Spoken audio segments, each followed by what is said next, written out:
Il y a une différence fondamentale entre entrer dans une relation et entrer dans une relation avec quelqu'un. La première peut être une expérience. La seconde est un projet. Et cette différence change absolument tout. Aujourd'hui, beaucoup de personnes commencent une histoire d'amour avec une idée étrange dans un coin de leur tête. On verra. On verra si ça marche. On verra si je suis heureux. On verra si elle me convient. On verra s'il me mérite. On verra combien de temps ça dure. Et surtout, si ça ne marche pas, je partirai. En apparence, c'est du réalisme. En réalité, c'est parfois déjà une manière de ne pas s'engager complètement. Parce qu'on ne construit pas sérieusement quelque chose avec quelqu'un lorsqu'une partie de soi travaille déjà sur les conditions de sortie. Le mindset du contrat temporaire. Imagine deux personnes qui construisent une maison. La première arrive avec des plans.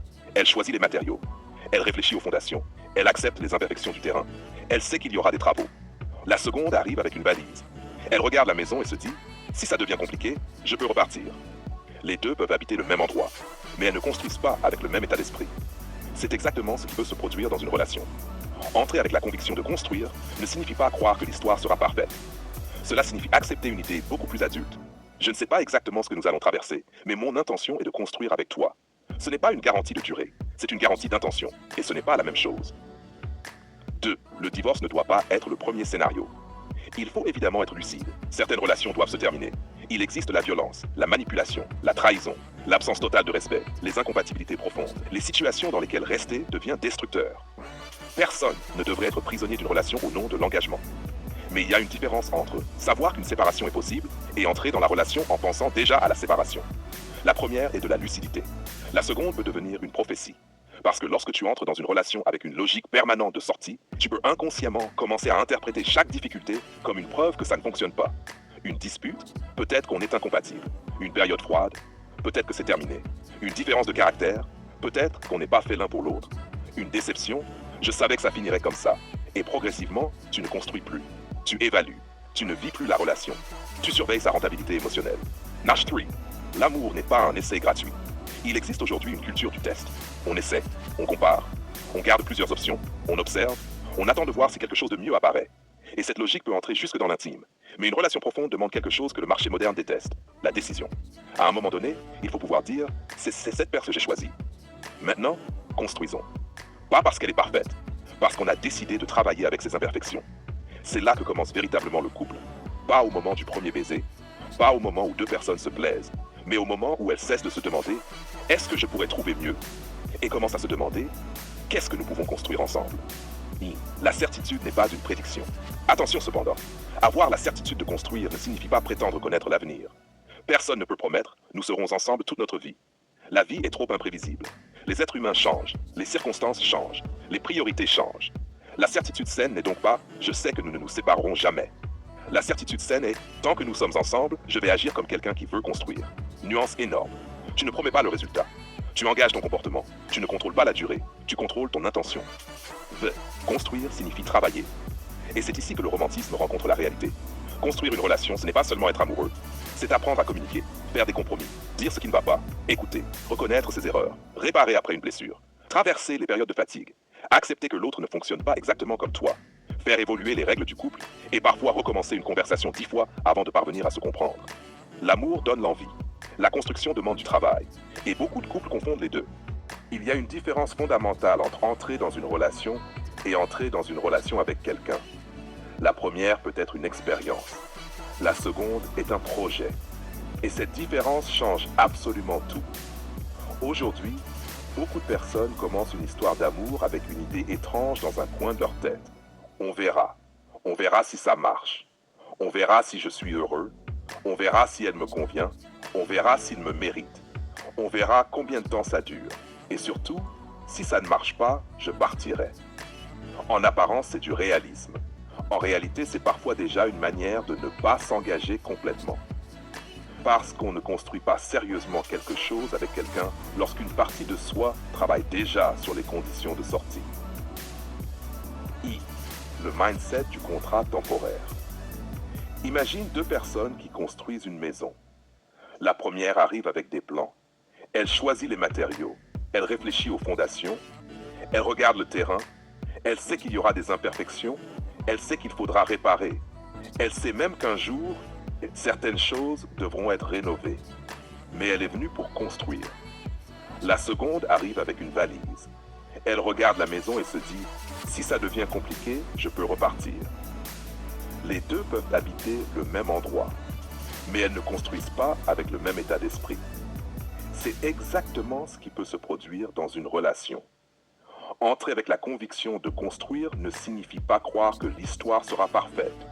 Cela signifie accepter une idée beaucoup plus adulte.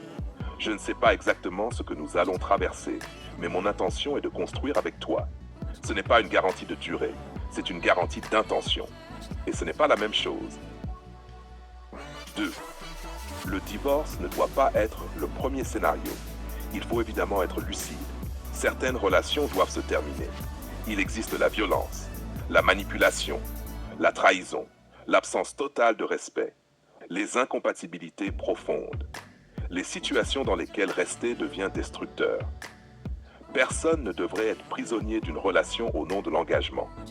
Mais il existe une différence fondamentale entre savoir qu'une séparation est possible et entrer dans la relation en pensant déjà à la séparation. La première est de la lucidité. La seconde peut devenir une prophétie.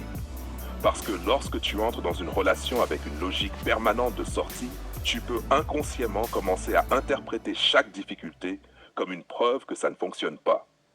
Une dispute, peut-être qu'on est incompatible. Une période froide, peut-être que c'est terminé. Une différence de caractère, peut-être qu'on n'est pas fait l'un pour l'autre. Une déception, je savais que ça finirait comme ça. Et progressivement, tu ne construis plus. Tu évalues. Tu ne vis plus la relation. Tu surveilles sa rentabilité émotionnelle. L'amour n'est pas un essai gratuit. Il existe aujourd'hui une culture du test. On essaie, on compare, on garde plusieurs options, on observe. On attend de voir si quelque chose de mieux apparaît. Et cette logique peut entrer jusque dans l'intime. Mais une relation profonde demande quelque chose que notre époque supporte de moins en moins, la décision. À un moment donné, il faut pouvoir dire « c'est cette personne que j'ai choisie ». Maintenant, construisons. Pas parce qu'elle est parfaite, parce qu'on a décidé de travailler avec ses imperfections. C'est là que commence véritablement le couple. Pas au moment du premier baiser, pas au moment où deux personnes se plaisent, mais au moment où elles cessent de se demander « est-ce que je pourrais trouver mieux ?» et commencent à se demander « qu'est-ce que nous pouvons construire ensemble ?» Cette question change toute la dynamique, parce que lorsque tu cherches constamment mieux, tu restes dans la comparaison. Lorsque tu cherches à construire, tu entres dans la responsabilité. La certitude n'est pas une prédiction. Attention cependant, avoir la certitude de construire ne signifie pas prétendre connaître l'avenir. Personne ne peut promettre. Nous serons ensemble toute notre vie. La vie est trop imprévisible. Les êtres humains changent, les circonstances changent, les priorités changent, les chemins peuvent parfois se séparer. La certitude saine n'est donc pas « je sais que nous ne nous séparerons jamais ». La certitude saine est « tant que nous sommes ensemble, je vais agir comme quelqu'un qui veut construire ». Nuance énorme. Tu ne promets pas le résultat. Tu engages ton comportement. Tu ne contrôles pas la durée. Tu contrôles ton intention. Et c'est probablement l'une des formes les plus adultes de l'engagement. Construire signifie travailler. Et c'est ici que le romantisme rencontre la réalité. Construire une relation, ce n'est pas seulement être amoureux. C'est apprendre à communiquer, faire des compromis, dire ce qui ne va pas, écouter, reconnaître ses erreurs, réparer après une blessure, traverser les périodes de fatigue, accepter que l'autre ne fonctionne pas exactement comme toi, faire évoluer les règles du couple, et parfois, recommencer une conversation 10 fois avant de parvenir à se comprendre. L'amour donne l'envie. La construction demande du travail. Et beaucoup de couples confondent les deux. Ils pensent, si nous nous aimons vraiment, tout devrait être naturel. Non. Une relation saine peut être profondément aimante et parfois difficile. La difficulté n'est pas nécessairement le signe qu'il faut partir. Parfois, elle est simplement le signe qu'il faut apprendre à construire. Vice, le piège du « je mérite mieux ». Il existe une phrase qui peut devenir extrêmement dangereuse lorsqu'elle est utilisée sans discernement. Je mérite mieux.